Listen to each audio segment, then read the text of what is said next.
Salam budaya, budayakan salam. Assalamualaikum warahmatullahi wabarakatuh. Perkenalkan, nama saya Sri Sutra Yulianti, NIM L021181028. Pada video kali ini saya akan memaparkan tentang materi genetika populasi. Adapun pembahasan yang akan saya bahas pada video kali ini, yang pertama itu tentang apa itu sel, yang kedua tentang perbedaan sel tumbuhan dan sel hewan, ketiga yaitu genetika, keempat yaitu sintesis protein, dan kelima adalah replikasi DNA. Apa itu sel? Sel merupakan unit terkecil yang menyusun tubuh makhluk hidup dan merupakan tempat terselenggaranya fungsi kehidupan. Sel pertama kali ditemukan oleh seorang ilmuwan Inggris bernama Robert Hooke pada tahun 1665. Saat itu, Hooke mengamati sayatan gabus dari batang tumbuhan yang sudah mati menggunakan mikroskop sederhana. Ia menemukan adanya ruang-ruang kosong yang dibatasi dinding tebal dan menamakannya dengan istilah selule, yang artinya itu sel. Penemuan tentang sel berkembang lagi ketika ilmuwan Belanda bernama Anton merupakan orang pertama yang menemukan sel hidup. Ia merancang sebuah mikroskop kecil berlensa tunggal yang digunakan untuk mengamati air rendaman jerami. Secara struktural dan fungsional, sel terdiri dari komponen bahan kimia dan organel-organel sel. Di dalam sel hidup terdapat senyawa kimiawi yang dihasilkan dari aktivitas sel, disebut biomolekul. Seluruh senyawa tersebut saling berinteraksi secara terarah dan teratur, sehingga menunjukkan ciri kehidupan. Terdapat perbedaan komposisi senyawa penyusun tubuh hewan dengan tumbuhan. Tubuh hewan banyak mengandung protein, sedangkan tubuh tumbuhan lebih banyak mengandung karbohidrat. Komponen kimiawi sel tersebut merupakan unsur dan senyawa dasar yang penting untuk aktivitas sel di dalam tubuh makhluk hidup. Bahan dasar sebuah sel terdiri dari 70-85% air, sekitar 10-20% protein, 2% lemak, 1% karbohidrat, dan elektrolit. Komponen kimia dalam sel dapat berupa komponen anorganik, misalnya air dan ion-ion mineral, dan komponen organik, misalnya karbohidrat, protein, lipida, dan asam nukleat. Secara struktural, komponen sel yang menyusun sel sebagai berikut. Yang pertama itu dinding sel, membran plasma, fosfolipida, protein membran, nukleus atau inti sel, retikulum endoplasma, badan Golgi, lisosom, mitokondria, ribosom, plastida, sentrom atau sentriol, mikrobodi, peroksisom, glioksisom, dan vakuola. Struktur sel tumbuhan dan sel hewan pada dasarnya mempunyai banyak persamaan dalam kegunaan kimia maupun jenis-jenis organelnya. Meskipun demikian, karena peran ekologis yang berbeda pada tumbuhan dan hewan, maka ada beberapa perbedaan antara sel tumbuhan dan sel hewan tersebut. Tumbuhan berperan sebagai produsen, sedangkan hewan berperan sebagai konsumen. Perbedaan mendasar antara sel tumbuhan dan sel hewan adalah dalam jenis organel atau komponen sel, seperti pada keberadaan dinding sel, plastida, lisosom, vakuola, satosom, sentrol, dan beberapa karakter sel yang disebabkan perbedaan organel sel yang dimiliki. Pada bentuk sel, sel hewan itu dapat berubah bentuk karena ia tidak memiliki dinding sel, serta cenderung dipengaruhi oleh sitoskeleton. Sedangkan pada sel tumbuhan, bentuk sel kaku dan jarang berubah bentuk, serta cenderung dipengaruhi oleh kehadiran dinding sel. Pada sel hewan itu dia tidak memiliki dinding sel, sedangkan pada sel tumbuhan memiliki dinding sel. Pada sel hewan juga terdapat lisosom, sedangkan pada sel tumbuhan itu tidak ada atau jarang ada lisosom. Pada sel hewan memiliki sentrosom atau sentriol, sedangkan pada sel tumbuhan itu kadang tidak ada, jarang juga ditemukan dalam sel tumbuhan. Pada sel hewan terdapat peroksisom, sedangkan pada sel tumbuhan juga terdapat peroksisom. Pada sel hewan tidak terdapat glioksisom, sedangkan pada sel tumbuhan itu terdapat glioksisom.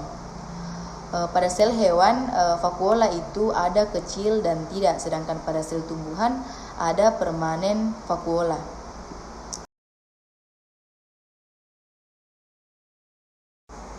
Genetika atau kata sarapan dari bahasa Latin dan Belanda genetika dari bahasa Yunani geno yang berarti melahirkan, adalah cabang biologi yang mempelajari pewarisan sifat pada organisme maupun suborganisme.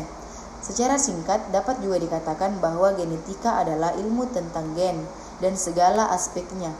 Istilah genetika diperkenalkan oleh William Bateson pada suatu surat pribadi kepada Andom Chadwick, dan ia menggunakan pada konferensi internasional tentang genetika ketiga pada tahun 1906.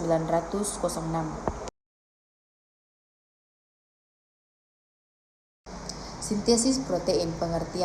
Pengertian dari sintesis protein adalah proses pembentukan molekul protein dengan melibatkan sintesis asam amino yang terjadi di dalam nukleus dan ribosom sel yang diatur oleh DNA dan RNA.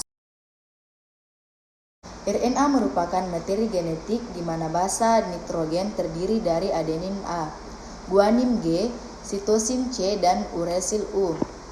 Sedangkan DNA adalah kumpulan materi genetik dengan satuan molekul yang disebut nukleotida. Molekul DNA merupakan sumber kode asam nukleat yang akan menjadi asam amino dan menyusun protein. Sementara molekul RNA merupakan hasil transkripsi dari molekul DNA dalam suatu sel yang ditranslasi menjadi asam amino untuk protein. Selanjutnya yaitu replikasi DNA. Replikasi DNA adalah proses pengadaan rantai ganda DNA pada sel. Replikasi DNA terjadi sebelum pembelahan sel. Eukariota terus-menerus melakukan replikasi DNA. Pada eukariota, waktu terjadinya replikasi DNA telah diatur yaitu pada fase siklus sel. Sebelum mitosis atau meiosis 1, pengadaan tersebut memanfaatkan enzim DNA polimerase yang membantu pembentukan ikatan antara nukleotida penyusun polimer DNA. Proses replikasi DNA dapat pula dilakukan in vitro dalam proses yang disebut reaksi berantai polimerase atau PCR. Selanjutnya yaitu pemaparan video tentang replikasi DNA. Lebih jelasnya saya menampilkan video tentang replikasi DNA. DNA merupakan molekul yang terdiri dari dua untaian saling berpilin dan berputar-putar satu sama lain dalam bentuk helix ganda. Tiap helainya terbuat dari 4 basa kimia yang berurutan dan diwakili oleh huruf A, C, G, dan T. Kedua untaian tersebut saling melengkapi satu sama lain. Artinya, dimanapun ada T dalam satu untaian, pasti ada huruf A pada untaian yang berlawanan. Dan dimanapun ada C, pasti ada G di untaian lainnya. Setiap helai DNA memiliki ujung 5 aksen dan 3 aksen yang merupakan nama lain dari untaian atas. Tiap helainya menuju ke arah saling berlawanan. Sehingga lawan dari untaian atas yaitu ujung 3 aksen dan 5 aksen yang merupakan nama lain dari untaian bawah. Itulah yang dapat menentukannya. Bagaimana setiap untaian DNA dapat direplikasikan? Langkah pertama dalam replikasi DNA yaitu memisahkan dua untaian. Proses ini dinamakan unzip atau nama lain membuka resleting yang dilakukan oleh enzim helikase. Hasilnya dapat berupa bentuk di bagian dalam yang dinamakan dengan garpu replikasi.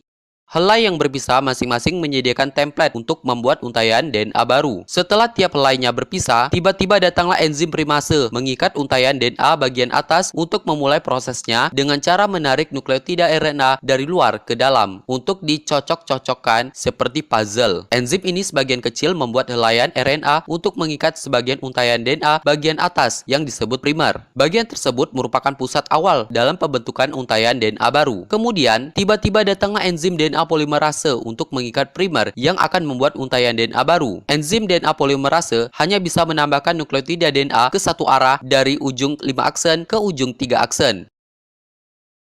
Untaian DNA baru ini disebut leading strand atau untaian paling maju yang dibuat secara terus-menerus. Enzim DNA polimerase berfungsi menambahkan nukleotida satu persatu ke arah 5 aksen sampai ke arah 3 aksen. Sedangkan pada bagian daerah lain di untaian bawah terdapat lagging strand atau untaian yang tertinggal sehingga tidak dapat membuat secara terus-menerus seperti untaian di bagian atas. Karena tiap untaian berjalan ke arah yang berlawanan, untaian di bawah ini hanya dihinggapi enzim DNA polimerase sebagai pembuat untaian DNA dalam serangkaian kecil saja yang disebut fragmen Okazaki. Setiap dari fragmen tersebut dimulai dengan pembentukan RNA primer oleh enzim primase. Kemudian, enzim DNA polimerase akan menambahkan nukleotida DNA dari luar mengikat DNA induk bagian bawah dari arah 5 aksen ke arah 3 aksen. Selanjutnya, enzim primase akan menambahkan RNA primer kembali dengan jarak yang lebih jauh di daerah lagging strand. Kemudian, fragmen Okazaki dibuat lagi oleh enzim DNA polimerase. Dan kemudian prosesnya diulangi lagi seperti tadi. Setelah DNA baru terbuat, enzim eksonuklase akan menghilangkan semua RNA primer di kedua DNA yang terbuat. Setelah itu dilanjutkan lagi oleh enzim DNA polimerase untuk mengisi celah kosong yang tertinggal. Terakhir, enzim DNA ligase menyegel tiap-tiap fragmen DNA yang terbuat di kedua DNA yang membentuk heliks ganda secara terus-menerus. Sekian dan terima kasih. Assalamualaikum warahmatullahi wabarakatuh.